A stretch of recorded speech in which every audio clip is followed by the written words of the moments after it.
fight somebody like Anderson Silva. I think that in this sport, it's great to just meet all the great challenges out there. And if I can go out there and challenge and fight some of the best fighters out there, I'll do it. Be a fun fight.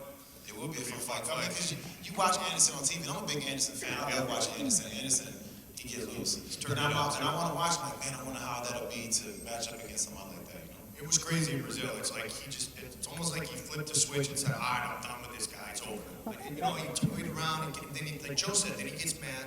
He kind of gauges it. See, like, he kind of gauges. He finds the opening, pop, and then he's like, all right, I'm bored. Boom, and then it's over. I think I'm gonna finish this one really fast. I'm going to kick him in the head. He's a great legend. I'll try and fight Vitor again. Next question.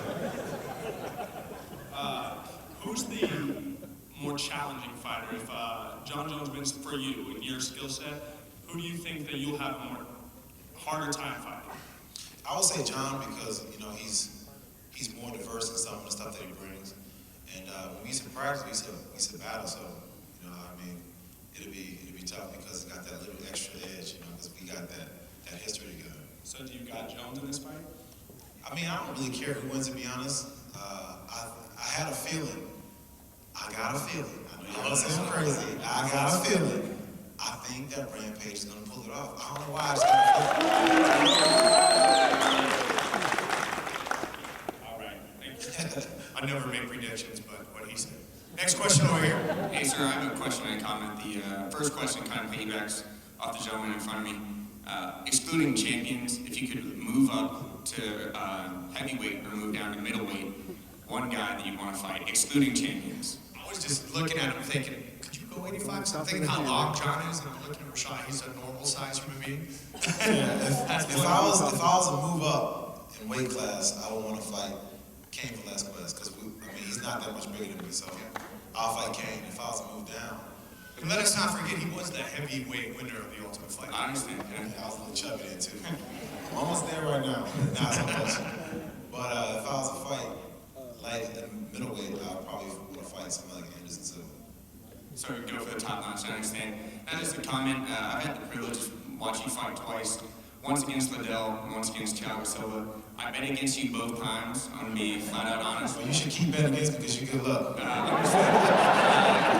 did want to say, though, is I gained a lot of respect for you when you trained with the Marines down in Quantico, Virginia. You guys will never understand what it means to a soldier, just even in passing, if you just say hi to them, give them a second to talk to. So you earned a lot of respect that day. Thank you, I appreciate that. Thank you very much, and thank you for everything you do, brother.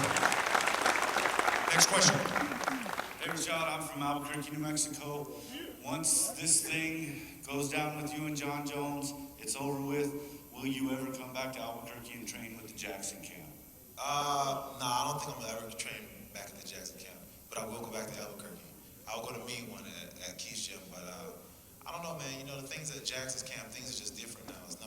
It's not the same no more. Like back in the day, it was like we were all family, and it was really not used the term loosely. Like we would always get together. We would have cookouts and have dinners together, and we were really, really tight with each other. But now it's gotten so commercial. Greg is always going all over the place, and it's just not family anymore. It's too transient. Everybody, you can pay a certain amount of money, you can come and live at the Jackson camp, and it just got so transient. You've seen so many people, faces come and go. It's not the same place. Like before, I can leave my mitts on the mat, and they come back, and I know they'll still be there. Now I leave my mitts on the mat for 5 minutes. I'm like, who got my mitts? Well, I met you once before in Albuquerque. You don't have to, do you, sir? Met you once before in Albuquerque. Hope to see you back there. One more question. Red or green?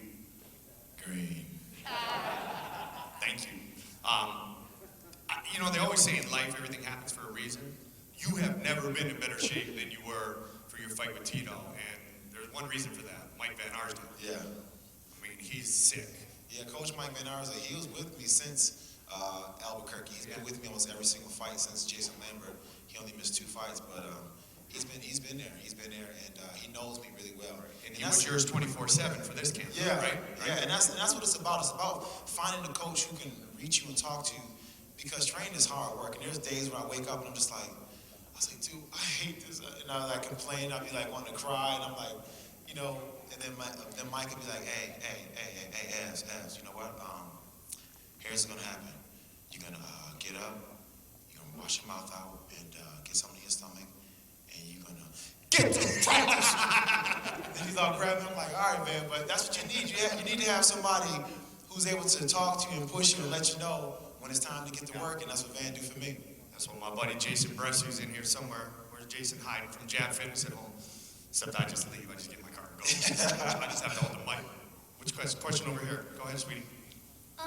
Including the people that you have already fought, who do you think is your biggest competitor? I think you are for my job. You are well spoken, young lady. Holy moly. What's your name? Emma. Emma? Hi, everybody. Emma, alongside Joe Rogan. Goldie is on assignment tonight. Very good question. So who do I think my biggest competitor is? I'm gonna have to say myself. No, and I say that because every single time I fight, it's not so much about what my opponent does, it's about what I do. So sometimes I get into a fight or I'm about to fight, and you can psych yourself out. You can be like, man, this dude has got this, he's got that, and he's big, and he's all kinds of things. And it's usually about my mindset going into the fight. So I found when I had my mindset centered, and I was really focused, and I didn't really worry about what my opponent's gonna do, and I mean worry about it, thinking like, you know, there's been a fight. When I fought H.E.A.T, I was like, okay, he's gonna do this, and I just was watching him the whole time. Yep, he did it, and then boom. Yeah, he definitely did it. Right here. Right there. But that's what can happen. So when I go into a fight now, I try to master myself and always think about what I'm gonna do in executing. And the first step to beating anybody else is first I gotta beat myself and own my own mind space. That's a great question, thank you. Thank you, Emma. Give her a t-shirt or something nice, pearly. Next question over here, bud. Go ahead. How you doing? Good. What's up, man? 3 years ago in Broomfield, we walk out of the event center, me and my brother here, and Rashad Evans tells us he's going to knock out Chuck Liddell. And he's wearing this gray jacket. And I'm thinking, and he's got a picture, I put it on your Twitter, he's like, this guy's going to knock out Chuck Liddell. So we've always been apologetic after that, never doubted you, that's for sure. That's A lot of people in this room lost money rooting against Rashad. Hey, Seriously. I know. Hey, but when you start thinking about who he's fought, though, then you start thinking reality check. He's fought really upper echelon One guys. loss. And this is also, when you think 3 years ago, this is pre-Bones Jones. I mean, this was before anybody even ever knew his name, before the 6-0 streak and everything else. But It's true. the other question I've got, now that you're doing your own camp thing and whatnot, do you have any other big names that have come into it lately at all? I know you're trying to build it up. Yeah, one of the bigger names that we got in there is Tyrone Spung. He does K1 right now. Okay. But he's gonna make his leap into MMA. Yeah, help him out with that, because that's just pure kickboxing, and he's going to Yeah, need to learn some well- more mixed martial arts, that's for Do you sure. have Rumble down there too? Yeah, Rumble's down there. Rumble was good in the movie. Yeah, Rumble was. Yeah. Midnight. Yeah, like he's a welterweight, whatever he fights at. Seriously, that kid is big. Huge. He's big. Bigger than me. Yeah. But we got also who's that? Michael Johnson. Michael Johnson. I'm telling you, Michael Johnson is an animal right now at 155. And he fights next week on Versus, I think. Yeah. Right? I'm telling you, our team is getting so much better. George Santiago, the Villaforts. I mean, we're building a team of just guys who just want to just get that work in and just scrap. Just like that mindset, which is scrap. We got this 145 pounder. His name is Fabio, and this kid is like, I swear he's gonna destroy people when he fights, because he in the gym. I mean, you know how it happens. Sometimes somebody's a killer in the gym, but his mindset, the way he gets after the work, is ridiculous. So we got a lot of guys coming out of South Florida. That's gonna be something to be reckoned with. Do you go for a lot of romantic runs on the beach at the end of the day? No, but You're like, Goldie, did you really just say that? I had to think about it, because sometimes I do. Because you almost said it. Exactly, yeah. But I spend a lot of time on the beach, man. I spend a lot of time on the beach. Like, man, I got like 3 shades darker since I've been in Florida. I got dark. I looked it up. I was like, man, I got real black being out here.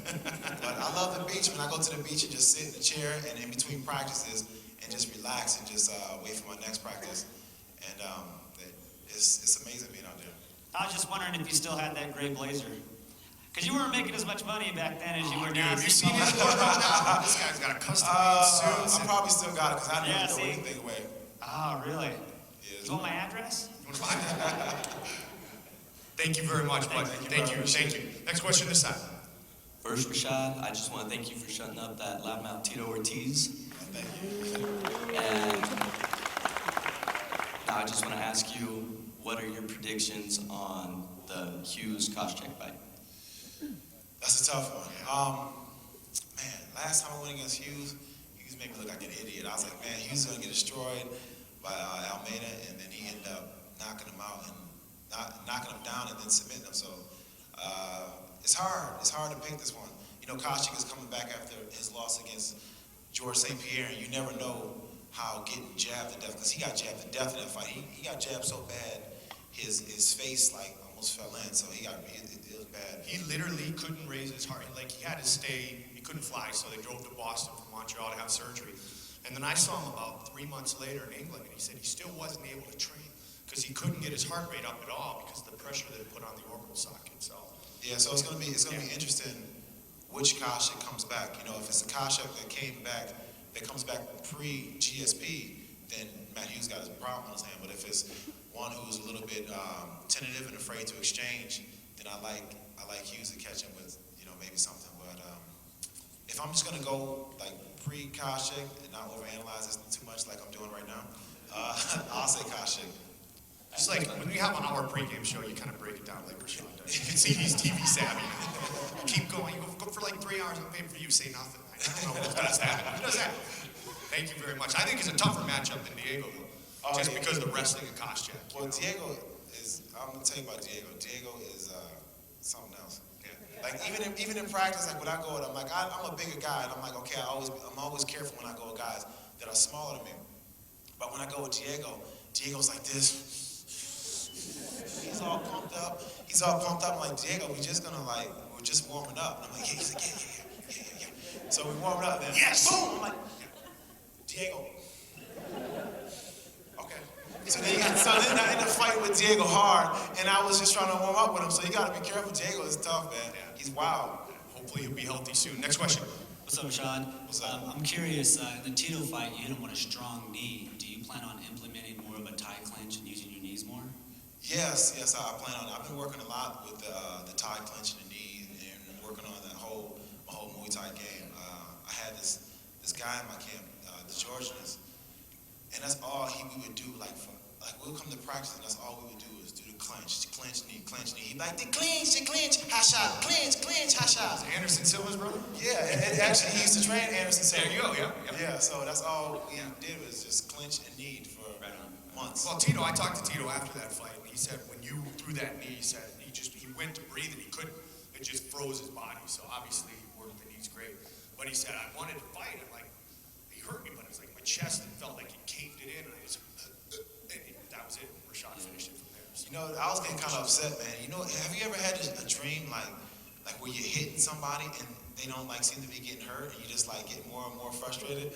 That's how that's how it was. I was hitting with the ground upon him, just like I couldn't quite get a good clean shot in, and I was getting upset about it. And my thumb was broke too at the time. So I'm like, dude, I don't know if I'm like not hitting hard or what, because I'm hitting him and nothing's happening. He's got those big arms up too. Yeah. I missed a lot of them when I watch it again, but I'm just like, I was getting mad for a second. I was like, this is like a bad dream. This is like a worse. This is the dream that I've always feared coming to. I'm gonna try this knee thing that they keep talking about. And then the second part is, you always come out to a nice walkout song, so I have a recommendation for your next fight. What's up? Beware by Big Pun. If you listen to the words, Oh, follow the beat. yeah, I like that. All right. Thank you very much. Next question over here. Everybody's ready to fire off questions. Let's rock. Hey Rashad, good meeting you. I just want to let you know that my girlfriend and I became big fans after the Ultimate Fighter. You connected with the fighters real well, and I really appreciate coaches that do a great job. And that's how you won us as coaches, or as a coach over Rampage. So my question for you is, when you fight the Odo again and avenge your only loss, what would you do differently, and what did you learn from that loss? Well, I wouldn't sit around and watch, for one. So you won't do this thing again, right? For two, I won't be talking when I'm getting rained on with punches. I can get hurt. I'm not invincible, so I learned I'm not invincible. So, but you know, going into that fight, I think I would just be more aggressive. And that's what I was saying earlier. Like when you go into a fight, sometimes you're so worried about what other people are doing that you're not really doing your game plan. And by you sitting there watching them, you take your own self out of your own game. So sometimes when you're in a fight with somebody who's, a little bit confusing or a little bit quirky, you just got to go for yours and just, see what happens after that. Which I think is exactly what Quinton Rampage Jackson's game plan will be tomorrow night. Got to go for Because if yours. he waits and watches John, If he waits and watching watches, him from here, right? Yeah, you're gonna know it when John starts feeling it. He's gonna come out and he's gonna be real stiff at first. And then when he starts feeling it, he's gonna start moving around on his feet. And if he moves around on his feet, it's over. Yep. Hey Rashad, good to meet you. So Rampage was saying through a lot of his camp that there was a spy in his camp. It's a good fight too. But there was a spy in his camp, all this stuff. And then this morning the news comes out that the guy from Muscle Farm, I guess, got fired. And there's allegations that Leonard was the spy in the Rampage camp. Do you think, you trained with Jones a lot, with that group a lot. You think they'd ever do that? And you think if they did that, it got into Rampage's head a little bit? I think they did it, but I don't think John was really a part of it. I think what it was is just Melky, his manager, knew somebody that was there and he was trying to get information from like that. But I don't think that John was like in on the plan or really even knew where Melky's getting information from. I mean, I don't think, but I could be wrong. But they definitely found somebody doing it. Do you think it got into Rampage's head at all? Because I know that was when you were fighting him, you were trying to get in his head a lot, and that might be a weakness of his. Do you think it got to him at all? No, I don't think it got to him because I think they kind of felt something was wrong, and that's why they put out that fake story about him getting injured in camp, hurt his hand or something. So I think they kind of felt it, how it was going, and they kind of knew something was up. But when you get to a certain level, like I really wouldn't care if somebody was spying on my camp unless they knew like deep detail. You know what I'm saying? If they just watched me train and stuff like that, I wouldn't worry about that too much. But if they knew like deeply, like the deep game plan and where I seen the guy's weaknesses and where I think I can take advantage of them, then that's information that's really damaging to the fight. Thanks for your time. Yeah. Thank you. I think the whole ordeal, though, is going to work to the benefit of you fans because Rampage was pissed off, he's motivated, and he trained hard. So he looked good, man. I seen him at the Muscle Farm gym, and he was doing an interview, and he said, Rashad, what's up? And so he said my name. I was like, oh, man, here we go. I'm about to start. I'm about to go in on him. I just got off the plane. I'm really relaxed and cool. And he said my name. I was like, I got to start going in on him. I don't even want to do it. But he was cool, so I was cool. that won't last if you guys fight. Next question over here. Okay, I got a tough one here for you, Rashad. You touched on the Jackson camp and how it's changed. My question is, what would you do if you were in John Jones's position? Would you take the title shot against yourself, or what did you really expect him to do with all that? You know what? It's not so much about him taking the title fight with me. What it was about is the way he went about it, and that's what I got offended behind. It's like, if you decide that we should fight, then at least you know me well enough to say, hey, Rashad, listen, I think we need to fight. This needs to happen. We need to talk about it. And if you go about it that way, then that's different. But if you just kind of say it and then, kind of sort of admit to it and kind of be like, oh yeah, it was like this. It's kind of snakish, especially after, like when they brought him to the camp, Greg was like, listen, Rashad, don't worry about it. You would never have to fight him, and if he had to fight you because you've been here for so long, he would have to turn down a fight so you wouldn't look like you're scared to fight him.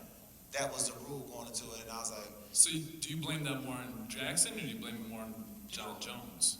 You know what? It's beyond a blame. It is. That's the way I look at it. It is. But Greg knew what he was doing. What was up with it when he brought him into camp, and that's where I don't really got too much to say to Greg anymore. Is because it's like you knew. I told you about this before it even happened, and you sat up there and you said, if you can't trust your friends, who can you trust? But then when it goes down, you want to wash your hands and walk away and say, oh, I had nothing to do with this. But then you brought it to make it happen. So that's what I don't like that. I don't respect that. I understand that. And for Mike, I got one question for you. You see more injuries now, I think, than you did before. They had the new plan in effect. The insurance? Yeah, the insurance. Do you think that has anything to do with fighters because I don't know if it pays for when they drop out of a fight or if it's after a fight when they get in. Well, it covers their medical costs. Even And before that's they huge. even And that, before well, they now go it's fight. 24/7 basically. Okay. So it used to be. Insurance? Yeah, you did. You didn't get. I think I'm sick. Yeah. I'm sick. I think I need to go home. I'm sick. But honestly, though, you don't get paid. If you don't fight, you don't make the real money a lot of times. But it does take a lot of pressure off these guys to say, all right, you know what, I'm only at 60%. I'm not going to force myself to go in there and fight. I'm going to get this fixed. Because in the UFC, you lose a couple in a row, and all of a sudden, you're no longer in the UFC. Because like There's a lot of pressure. the 133 card just by itself, you Yeah. have so many injuries. I spend most of my days revoicing combo features. Oh, this guy's out today. That guy's out today. We have a lot of revisions. But Thanks a lot. it's good, though. It's good. It's great for our fighters because we're a true sports league, and you guys should be treated like professional athletes, and Zuffa has done that and more. It's awesome. Insurance. Yep. You do have it, by the way. Yep. Go ahead, sir. If you were Joe Silva for one day, what fight would you make? Oh man, I'll do the GSP and the Anderson Silva fight. That's a fight I would do. But you know, I mean, the fight has to be right for both fighters. And you know, Joe Silva can offer any fight to anybody, but it's up to the fighters to decide if they want to take it or not. Thanks. I want to see the other one. If John continues on this role, no disrespect, but I want to see John Jones and Anderson Silva, or I wouldn't mind seeing Rashad and Anderson Silva. But I think just the size, and we've talked about it a lot, the size difference between George and Anderson is pretty immense. So I wouldn't mind seeing him at 205 up in those deep waters that you live in as well. Be pretty cool. Next question over here. Hey, Rashad. Huge fan. Met you back in 2010, I believe it was. No, 8. But we just wanted to come up and... Autograph. Yeah, can we grab a few autographs? Absolutely. Yeah, we'll do it right after we're done. You're first in line, cutie. You are number one. Thank you. You're welcome. Next question over here. What's up, Mike? What's up, Rashad? How are you? Good. As a mom of a 3-year-old little boy, I can't imagine him going into the cage like you do every day. What does your mom say to you before a fight? Oh, man. My mom, Sugar's mom's funny. My mom breaks down a fight. She called me, and first she calls me right when I get the fight, and then she calls me a few days like before our fight. She said, Rashad, I'm gonna get my call in right now because I know in a couple of days you ain't gonna answer your phone. But listen, this is what you need to do. And I'm like, but sometimes she breaks up, like when I was gonna fight Tito, she said, Rashad, see, Tito's looking for the old Rashad. Tito's looking for the old Rashad. So, Rashad, this is what you need to do. You need to show him that you reinvented yourself, but at the same time, Rashad, don't show too much because you gotta fight the winner of John Jones and Rampage. And I was like, you know what, Mom? You're making a lot better sense here.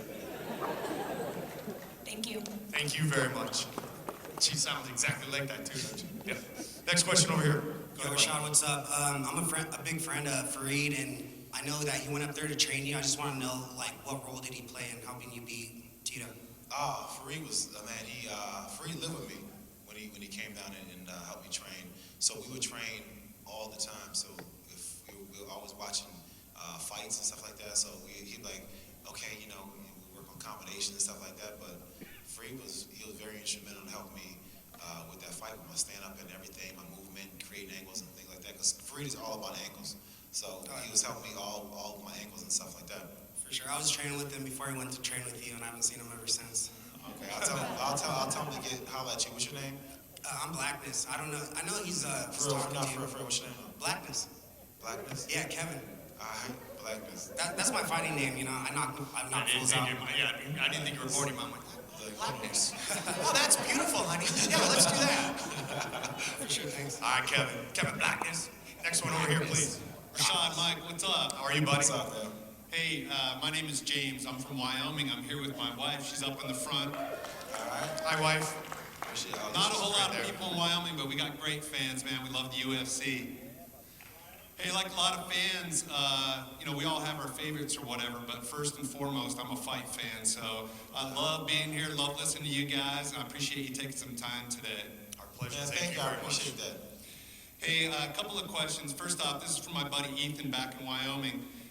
You know, we know that you left the Jackson camp, and based on what somebody said earlier, or what you replied with, it sounds like you've gone off and started your own camp. Where are you based? And, you know, a little bit on that. Is there a name of the camp, or? Yeah, I'm in South Florida, Boca Raton, Florida. Okay. We train at this gym. It's called Imperial. And the team, we call ourselves the Blackzilians. Right on. Yeah. Imperial Athletics. Imperial Athletics. But the Blackzilians, we came up with our name. Actually, one of the Brazilian guys did, because it's crazy. It just kind of happened that half our team was black and then half the team was Brazilian. I don't know how it happened. It just happened to be like that. And it's like, we should call ourselves the Blackzilians. And I was like, It's pretty cool. yeah, Blackzilians. Give me a t-shirt. Right on. My question is this. You know, I follow a lot of fighters. I pay attention to the camps and the disciplines and all that stuff. But from a fighter perspective, what's the hardest thing about being a professional MMA competitor? The hardest thing about being a professional MMA competitor would have to be the training. I swear, the training is hard. Like, you're training for 2 months. I do 2 months camps. Some people do longer than that, but I did 2 months camps, and it's hard. Like, sometimes during camps, I'm thinking like, why did I think this was a good idea to do this for a career? And then I'm like, oh my God, this is the worst. Some days I wake up and I'm like, it's like Groundhog's Day. Every day is the exact same. And I'm like, man, I can't wait till this fight comes. So by the time the fight comes, I can't wait to fight, because I'm getting tired of doing the same thing over and over again. And then I look at normal people and I envy their lifestyle. I'm like, man, I bet it must be so good to go to work and just punch out and just be done with it. You know what I'm saying? Because I can't punch out. Everywhere I go, I'm still me, and I still got to deal with everything that comes along with it. Right on. Much love. Thanks, guys. Thank you. Say what up, Ethan. Hey, you know, it's funny about Jake Ellenberger. Had a great win in New Orleans. 6 in the morning, whatever, I'm going out to get my flight home. He's coming in with his girlfriend. He's got a big old large pizza. And I'm like, I cannot tell you how many times I've seen our fighters come in with the large pizza at 6 in the morning. Like, you know what, dude? I know you earned that, because for 10 weeks, that was at the other side of the table. You couldn't touch it. And I said, Jake, enjoy that. Dolce's calling you tomorrow. He wants you back on the Dolce diet, but eat your pizza today. I mean, because that's how it is. Like, you just envy, like, the littlest things. Like, man, I would love to go and just sit and just have a beer and watch a football game or something, you know, or just go out and hang out. Well, I still go out and hang out when I'm in camp, because I'm not the kind of person that can just, like, sit and think about fight all the time. So some weekends I may go out and go to a club and hang out just to kind of feel like a normal person, because if I don't, I think I might go crazy. Yeah. Get grumpy quick. Let's now fire a few more. We got about 10 minutes left. Hey, good afternoon, Mike. What's going Good on? afternoon, sir. How are you, buddy? All right, Armando came in from Las Vegas, Nevada. Wanted to be part of history coming back to Colorado. Two questions. The one, I couldn't hear you that well. Did you say Blackzilian or Blackzilla? Blackzilian. Oh, okay, cool.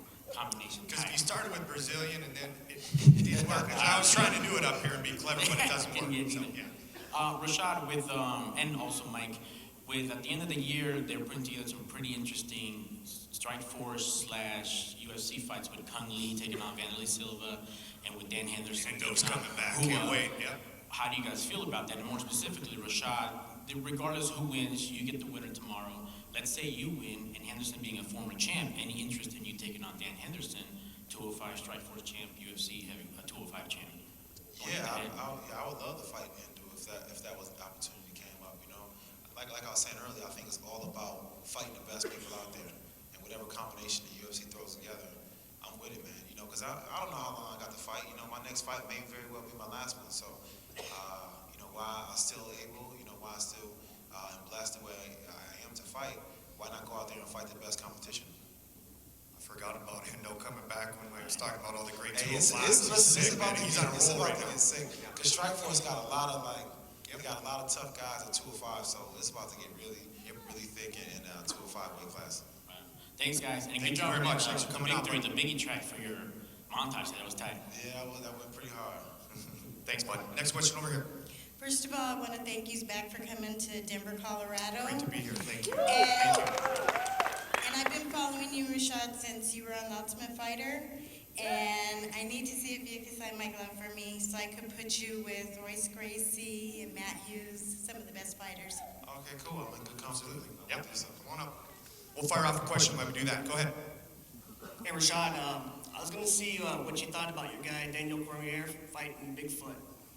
Yeah, that was a tough fight for me because Bigfoot, he trains at the gym too, but he hasn't. Are you right-handed?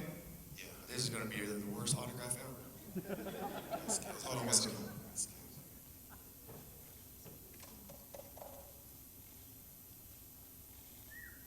That's pretty.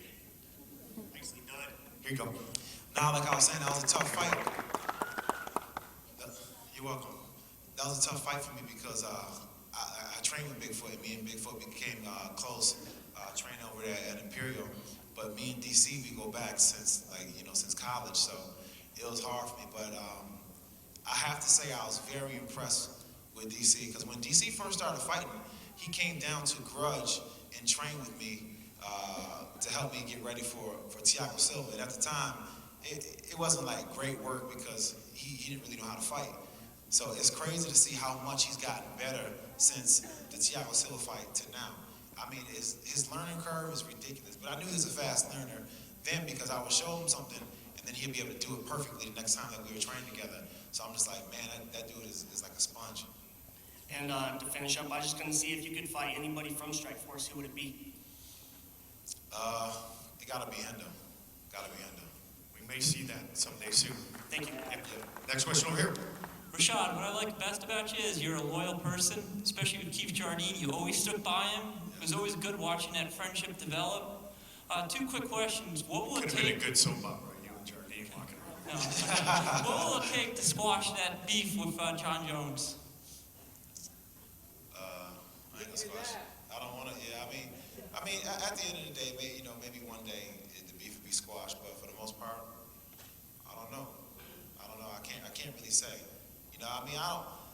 I hate to even hold a grudge because when you hold like grudges on anybody and you're trying to be mad at somebody, it's usually you that holds the most weight, and it's usually you that is affected by it most. So I guess when the burden becomes too heavy for me to carry, then I'll let it go. Second one real quick is, do you still mentor the people you coach on Ultimate Fighter? Yeah, I mean, whenever they hit me up and whenever I talk to them, I will give them some advice if they ask me to. I still talk to Meathead. Meathead is my boy. Yeah, he's pretty cool. Meathead is for real, too. Yeah, Meathead is pretty cool, man. Meathead is for real. He can fight. Thank you very much. Go ahead, sir. But I got 2 questions. I was wondering, does Rampage really hit that hard, and does Jones really have no chin? Rampage does hit really hard. Really. Y'all see what happened there, man. Y'all see what happened, but I slipped. I swear I slipped. I slipped. Nah, he's pretty hard. As far as Jones not having a chin, I can't say if he does have a chin or don't. I mean, I've never hit him in practice. I mean, I never seen him with Diego in practice. I never seen him get knocked out or get hit. So I mean, we'll see tomorrow if he has a chin or not. But I can't really say if he does not have a chin. And the last one I was going to ask if you could sign my shirt. Sure, yeah, we'll do that, yeah. A couple more questions, we'll do that. Go ahead, bud. My question is why do you want to fight Cain Velasquez? Because Cain is dope. Cain is good. Cain is, and I mean, he's closer to my size than all the rest of the heavyweights. You see how big those heavyweights are? Like, physically speaking, even if I could match up with him talent-wise, I wouldn't be able to match up with him size-wise. So I think if I was to fight somebody at heavyweight, it'd be somebody that I'm able to match up with size-wise. Like a 6'6" football player with a big cowboy hat? And that fight was hard. I watched that fight. Honestly, you weren't skinny either, you were right. I know, during that fight, I was so tired. I was so tired during that fight. During that fight, I was so tired, I peed myself. No, I swear I did. I did. It's embarrassing to say, but I did because I was so tired. I was just like, I just let it go. I had to. That's awesome, because every time I pee, people do shots all over the world. I think that's cool. Good, bud? Question is could you sign my picture? For sure, we'll do that right after this, bud. We've got about 2 minutes left, and then you will get that signature for sure. Last 2 questions. Go ahead, bud. Hey, Mike, as an aspiring broadcaster, what advice can you give to us who want to someday be, on the big show, obviously, or what can we do to do what you do? Love what you do, man, and get as many reps as possible. Passion and enthusiasm, energy and enthusiasm. Bill Clement, one of my idols, told me, Goldie, regardless of what you say, they really hang on your tones and your emotions. So if you're in the other room when I was calling a hockey game, and all of a sudden I got excited as they got over the blue line, Like you went, okay, I'm gonna put the pizza away and watch for a second. Passion, emotion, energy, do every job you can possible. No job is a bad job right now. Get as many reps and love what you do and don't take no for an answer. And study. Study and prepare. When you think you've prepared enough, read a couple more articles. And when you think that's enough, read one more. Because when you're prepared, then you're confident on the air because you know you've done your homework. And I just wish you the best of luck. It's the greatest job in the world. I wouldn't trade it for the world, but good luck, bud. Anything I can do, thank you. You guys do a great job. Thank you very much. And last question over here. Hey guys, I just want to say thanks for coming back to Colorado. My question goes for both of you, and I was going to ask, what do you guys think is the most underutilized move in MMA? Really effective, but underutilized. I would say elbow strikes. Elbow strikes are underutilized in MMA. You know why? And it goes back to you do what you learn in practice. And a lot of times you spar in practice, you really can't elbow because you end up cutting your training partners and then you have nobody to train with. So it doesn't really get built into your muscle memory too much. And some fighters are very good at tapping into the usage of the elbows when they're doing pads. But I think I would say the elbows would be the most underutilized too. From watching fights, I would say, until George St. Pierre fell in love with the jab, I would say the jab, and not only the jab thrown with the hand, but also the teep. I'm trained by Crew Mark Delegrati, so I always call it teep, and Joe always calls it front kick, and it's a little game we play. But Thai is teep, it's foot jab, and I think a lot of times to keep distance, you don't see a lot of guys use that foot jab. You can keep them at bay there. And so I would say the elbows are a great point by Rashad, but I would also still say the jab is one of the most underutilized, dangerous weapons in MMA because Josh Koscheck knows about the jab, unfortunately, because he was at the end of George's for 25 minutes. Thank you, guys. Thank you very much. Hey, Denver, thank you very much. Big round of applause for Rashad. Wait. All right, don't clap. Don't clap. What's wrong with y'all? Y'all don't clap for me. Make sure you boo. Boo. Anyway, big round of applause for my man, Sugar Rashad. We'll get some autographs and pictures. Don't forget 1 hour. The fighters will be on the scale. Thank you very much, guys.